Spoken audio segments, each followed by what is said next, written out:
लोकसभा चुनाव 2024 के नतीजे आने के बाद इस बात की खूब चर्चा हो रही है कि क्या बीजेपी और आरएसएस के बीच जो समन्वय पहले था वो अब बिगड़ चुका है। इसी बात को लेकर लगातार चर्चाओं का विषय बना है, क्योंकि आरएसएस प्रमुख मोहन भागवत के एक बयान की भी खूब चर्चा हो रही है। इससे पहले दी इंडियन एक्सप्रेस को दिए एक इंटरव्यू में बीजेपी के राष्ट्रीय अध्यक्ष जेपी नड्डा ने यह बयान दिया था कि आरएसएस की हमें जरूरत नहीं है। पर उसके तुरंत बाद ही जब प्रधानमंत्री नरेंद्र मोदी का शपथ ग्रहण हुआ, उसके 2 दिन बाद ही आरएसएस प्रमुख मोहन भागवत ने बयान दिया। उन्होंने कहा कि अहंकार कभी भी सत्ता में नहीं होना चाहिए। और आज ही आरएसएस के नेता हैं इंद्रेश कुमार जी, उन्होंने भी ये बयान दिया है। उन्होंने कहा कि अहंकार में डूब चुकी है और राम के नाम पर जिस तरह का विरोध किया गया वो तो हार गए हैं, पर इस बार सबक जरूर मिला है। उसी पर चर्चा करते हैं। आज हमारे साथ संघ के वरिष्ठ नेता हमारे साथ हैं मथुरा प्रसाद जी, और दूसरी तरफ हमारे साथ बीजेपी के नई दिल्ली महामंत्री हैं। उनसे भी जानते हैं कि आखिर जिस तरह से लगातार ये चर्चाएं चल रही हैं कि क्या बीजेपी और आरएसएस के बीच सब कुछ ठीक नहीं है, पहले जो समन्वय था वो अब नहीं रहा। सबसे पहले मथुरा प्रसाद जी, आपका बहुत बहुत स्वागत। धन्यवाद आप सभी दर्शकों का। मथुरा जी, जिस तरह से लगातार चर्चाएं आ रही हैं, इंद्रेश कुमार जी का एक बयान जो कि लगातार चर्चे में है, और इससे पहले जो मोहन भागवत जी ने कहा था कि इस तरह से जो अहंकार का रूप ले लिया है, तो आपकी सबसे पहले इस पर क्या राय? ये अहंकार का रूप ले लिया, ये मोहन भागवत जी ने बीजेपी के नेताओं को नहीं कहा। ये सामान्य शब्दों में एक जो भी सत्ताधारी दल है, ये जो राजनीतिक नेतृत्व कहीं भी कर रहे हैं, किसी भी पार्टी के हैं, उनके लिए है। ये सामान्य संबोधन है, इसे बीजेपी के विरुद्ध न समझा जाए। जिस तरह से लगातार इससे पहले भी मोहन भागवत के साथ जोड़ा गया है, बीजेपी के राष्ट्रीय अध्यक्ष जेपी नड्डा ने दी इंडियन एक्सप्रेस को एक इंटरव्यू में कहा था कि हम सक्षम हो गए हैं, हमें अब संघ की जरूरत नहीं है। आप इसको कैसे देखते हैं? नहीं, ये बिल्कुल अच्छी बात है। यदि संघ को भी प्रसन्नता होगी कि कोई संगठन, उनका सांघिक संगठन यदि इतना मजबूत होता है, इतना बिल्कुल सशक्त हो जाता है कि उसको अन्य की मदद की जरूरत ना पड़े, तो बहुत अच्छी बात है। और वास्तव में बीजेपी अब मजबूत संगठन है, और क्योंकि संघ कभी भी किसी भी राजनीतिक दल के लिए काम नहीं करता, लेकिन क्योंकि ये हमारी विचारों के कुछ नज़दीक है और जो राष्ट्रीय और देश धर्म के लिए काम करता है, संगठन यानी कि संघ उसके लिए काम करता है, उसके साथ काम करता है। बीजेपी के हमें लगता है कि बीजेपी राष्ट्रवादी पार्टी है, इसलिए संघ का समर्थन बीजेपी को मिलता रहता है। और टोकर जी, आपसे जानना चाहूंगा, जिस तरह से लगातार सियासी घमासान भी इस पर देखने को मिल रहा है, जिस तरह से आरएसएस और बीजेपी के बीच जो मनमुटाव एक यहाँ पर दिख रहा है, हालांकि बीजेपी और आरएसएस लगातार ही साथ रही है, पर विपक्षी पार्टियां लगातार इसी को टारगेट करती जा रही हैं कि मां और बाप से जोड़कर देखा जा रहा है। जिस तरह से आम आदमी पार्टी के नेता संजय सिंह का भी ये बयान है कि मां बेटे में इस तरह का सियासी घमासान देखने को मिल रहा है। अब इसको ये तो भी देखो, ऐसा है, विपक्ष का तो हमेशा ही रहा कि किसी भी चीज को उछालो, पर ऐसा कुछ नहीं है। मोहन भागवत जी ने कहीं भी ये नहीं कहा, कहीं नाम लेके नहीं कहा कि बीजेपी ने ऐसा किया।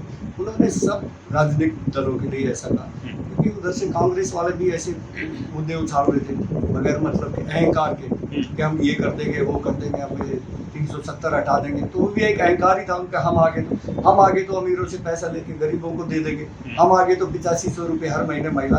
तो वो अहंकार ऐसा नहीं है कि स्पेशल उन्होंने बीजेपी के लिए ही कहा, वो सभी पार्टियों के लिए था, उनका एक संदेश था। और अच्छी बात है, कम से कम भारत में कोई एक ऐसा संगठन है, संघ, जो कम से कम उसकी लोग बात सुनते हैं, उसको मानते हैं। तो कहीं भी ऐसा कुछ नहीं था कि बीजेपी को उन्होंने कोई डायरेक्ट कोई थ्रेट दिया हो या कोई कहा कि भाई नहीं आप ये गलत कर रहे हैं। हाँ, हम ये समझ सकते हैं। हालांकि इससे पहले दी इंडियन एक्सप्रेस को दिए एक इंटरव्यू में जेपी नड्डा ये कहते हुए नजर आते हैं कि हम हमें अब संघ की जरूरत नहीं है, हम अब सक्षम हो गए हैं, पहले इतना सक्षम नहीं थे कि हम अकेले लड़ पाए। आपका इस पर क्या विचार? नहीं नहीं, देखो ऐसा है, जैसे अभी आप कह रहे थे संजय सिंह बोल रहा है कि वो उनमें आपस में वो हो गया है। एक परिवार में भी होता है, जब परिवार में पिताजी सोचता है ना कि मेरा बेटा सक्षम हो गया, तो वो खुद भी ये सोचता है बहुत अच्छी बात है, कम से कम कल मैं इसके नाम से जाना जाऊंगा कि भाई मेरा बेटा एक ऐसा हो गया। तो कम से कम संघ की विचारधारा थी उसके साथ, उनके साथ तालमेल था, आज वो इतना अच्छा मजबूत हो गया, तो खुशी है संघ को। तो उससे संघ को उससे कोई वो नहीं है, उससे कोई अगर ऐसा कुछ होता तो संघ कभी भी, क्योंकि संघ एक ऐसा है जिसको सब कोई उसकी इज्जत करता है। संघ को अगर ऐसा लगता तो जेपी नड्डा जी को बुला के आराम से कुछ भी कह सकता था, कुछ भी समझा सकता, तो ऐसा कोई वो नहीं था। वो तो संघ तो इवन उससे खुश है कि भाई अच्छा है, कम से कम हमें लगा कि हमारा जिसके हमारी विचारधारा मिलती है वो एक बहुत अच्छा कर रहा है करके, तो वो कहीं भी ऐसा कुछ नहीं है जो ऐसा लगे। आरएसएस नेता इंद्रेश कुमार का आज का बयान आपने सुना होगा, जिस तरह से उन्होंने कहा कि हम सब के राम हैं और राम पर राजनीति ना करें, तो ये अच्छा होगा। हालांकि उन्होंने अहंकारी भी बीजेपी को ठहराया कि इस तरह से जब राम पर राजनीति करेंगे तो इतनी ही सीटें आएंगी। नहीं नहीं, ऐसा देखो वो बयान है, सबके अपने अपने विचार हैं, उनके इंद्रेश जी के अपने विचार हैं उस बारे में। तो अगर उसमें कुछ सुधार की कोई होगी तो ऐसा नहीं है, बीजेपी जो है उसमें भी अगर उनको लगेगा इसमें। परंतु एक चीज आप मान के चलो कि जब बीजेपी थी हमारे मोदी जी से पहले, तो जब तक आप किसी चीज को एक अच्छा से लेके मजबूती से लेके नहीं चलेंगे, उसमें भगवान राम हो या कोई भी हो, तो आप उसमें सफलता नहीं मिलती। तो आज हमको सफलता मिली मोदी जी के आने के बाद कि हम वो उस काम को कर पाए जिस काम के लिए बहुत दिन से संघ और बीजेपी को खड़ा किया, एक संगठन, राजनीतिक उसने एक संगठन खड़ा किया, ताकि भाई वो इसके, क्योंकि राजनीति के थ्रू ही हो सकता था ये काम, तो वो इस काम को कर पाए, राम का मंदिर बना पाए। इसी तरह 370 बहुत दिन से चल रहा था कि हटाएंगे, विपक्षी दल तो कहे थे किसी हिम्मत ही नहीं है कोई हटा देकर। तो संघ का कहीं ना कहीं ये सपोर्ट था कि भैया हमारा राजनीति वाले ही इसको कर सकते हैं, हम तो करेंगे नहीं। तो उनका सपोर्ट था, उसमें उन्होंने खुल के आगे आए। राजनीति में तो खुल के बोल सकते हैं आप किसी के बारे में, तो उन्होंने खुल के उसके सामने आए कि हाँ 370 को हम हटाएंगे, और वो उन्होंने करके दिखाया। आज तक तो मोहन भागवत जैसे बड़े दिग्गज नेता जो हैं आरएसएस के, वो कभी मणिपुर पर आवाज नहीं उठाते थे। आज उन्होंने मणिपुर पर भी सवाल उठाए। उन्होंने कहा कि 1 साल से मणिपुर राह देख रहा है। आखिर इस पर जिस तरह की राजनीति लगातार होती रही है, आपने देखा होगा कि मणिपुर 1 साल से जल रहा है, पर प्रधानमंत्री नरेंद्र मोदी अब तक वहां नहीं गई। 1 साल बीत गया, पर इस तरह की राह लगातार मणिपुर देखो ऐसा है, इसमें जो मणिपुर वाला अच्छी बात है, उन्होंने इस चीज को एक सामने रखा, पर वहाँ पे हमारे देश के गृह मंत्री जो, क्योंकि वो उनका ही एक दायित्व है, उसके बाद जितने भी बड़े नेता हैं सब वहाँ पे गए हैं। उन्होंने कोशिश की है कि शांति किस तरह बहाल हो। वहाँ के मुख्यमंत्री के साथ बराबर उनकी बैठकें होती रहती है, बराबर उनसे विचार, प्रधानमंत्री डायरेक्ट उनसे बात करते हैं। वो नहीं गए तो ये नहीं हो सकता। गृह मंत्री क्या है, गृह मंत्री भी एक किस्म से हमारे देश का छोटा प्रधानमंत्री है, वो चीज को वहाँ पे हैंडल कर रहा है। तो प्रधानमंत्री के जहाँ जरूरत होगी वो वहाँ जाएंगे। हर जगह प्रधानमंत्री को ही आगे खड़े, विपक्ष का तो काम है, वो जाके तो वहाँ पे आग लगाते हैं, वो तो उल्टा सीधा उनका तो काम ही है। हर जगह प्रधानमंत्री हाजिर हो, हर जगह ऐसा नहीं होता है। फिर भी अगर वो हो रहा है तो ऐसा नहीं है कि अभी आगे नहीं लेंगे, आगे उसके ऊपर पूरा वो किया जाएगा कि भाई मणिपुर में ऐसा क्यों हो रहा है, उस समस्या को कैसे सुलझाया जाए। तो इस पे जरूर ध्यान देंगे। आरएसएस ने अपना एक रखा है विचार, और उस पे अगर वो बीजेपी के लिए तो उस पे सब दलों को करना चाहिए। बीजेपी तो करेगी और वो कर भी रही है पहले से। मणिपुर जिस पर मोहन भागवत जी ने एक बयान दिया, उन्होंने कहा कि मणिपुर 1 साल से राह देख रहा है, पर जो सत्तारूढ़ पार्टी है वो उसकी तरफ ध्यान नहीं दे रहा है। आप इसको कैसे देखते हैं? ध्यान नहीं दे रहा है, ये शायद शब्द उन्होंने नहीं कहा, उन्होंने कहा ध्यान देने की आवश्यकता है।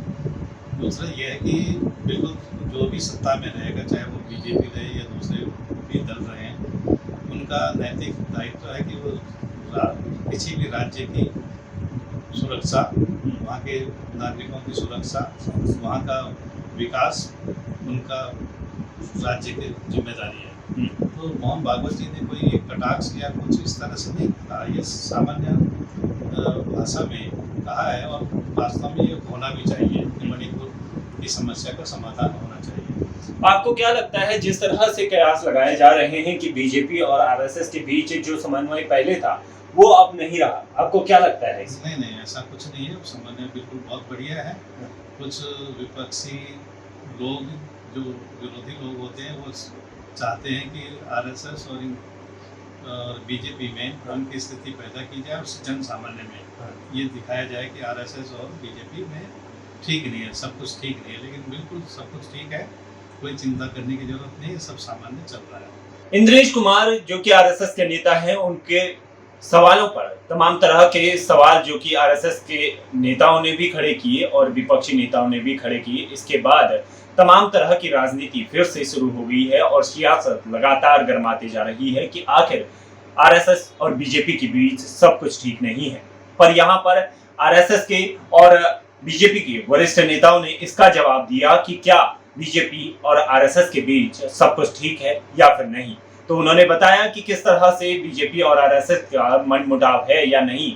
उसी तरह से कल आरएसएस प्रमुख मोहन भागवत सीएम योगी से मुलाकात करने वाले हैं और क्या कुछ चर्चाएं उनकी होने वाली है, ये इसी पर नजर रहेगी कि किस तरह से आरएसएस और बीजेपी के बीच जो मनमुटाव था वो क्यों था। आपको अगली रिपोर्ट में दिखाएंगे कि क्या इस बीच क्या कुछ घमासान होने वाला है, क्या विपक्षी नेताओं को इससे मिलेगा मुंह तोड़ जवाब।